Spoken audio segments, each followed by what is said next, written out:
So far, we have created multiple master records of fixed assets. And if you have noticed, there is a complete section with time-dependent data. Basically, this means that for a given asset, we can create multiple time intervals, and for each one of those, we can enter different values in the time-dependent fields. A simple example involves a car. Initially, this car belongs to a Northeast company code, and it is used by the marketing director. Because of this, and well, during this time interval, we need the depreciation of this vehicle to be posted to the cost center of the marketing cost center of this company code. Then, for this example, for this scenario, what could happen later is that the director has been fed up with this car. He doesn't want to drive this car anymore. He or she, they said no more. For in this situation, then we have agreed internally that this car should now be used by the head of the plant, and now this is needed, of course, and what's going to happen is that now the depreciation posting every month should be posted in the cost center for production.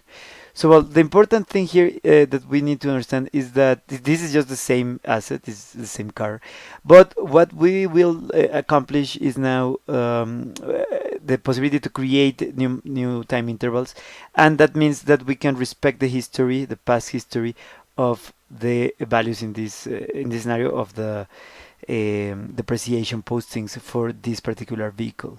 So, well, let's show the way in which we can modify the master record of an asset and create a new interval. We won't use a car for this. We'll use actually the photocopier machine. So, well, let's start the change asset transaction.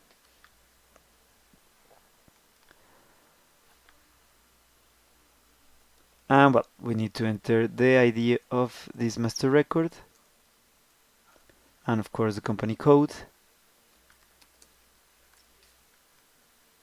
And well, let's just click master data.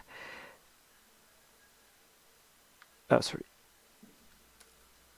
Yes, with this we can just continue. Well, this is the photocopier machine. Now, we won't modify anything here in the general section. Let's switch directly to the time dependent. And right now we have this cost center, the one for quality management. But, well, in this scenario, the photocopier machine, well, is no longer or should no longer be assigned to this cost center. So we will create a new interval. For this, we have the more intervals function here at the bottom. And well, as you can see right now, we only have one interval, but we want to create a new one. So let's click the add interval. And well, this is the change will apply from later this year, the first day of October. So, well, as you can see now, we have two lines. And in the now, which is the first line, which actually is the second time interval, we will just modify the cost center. We no longer want this cost center. We want the research and development cost center. So we can just come here, select the correct cost center.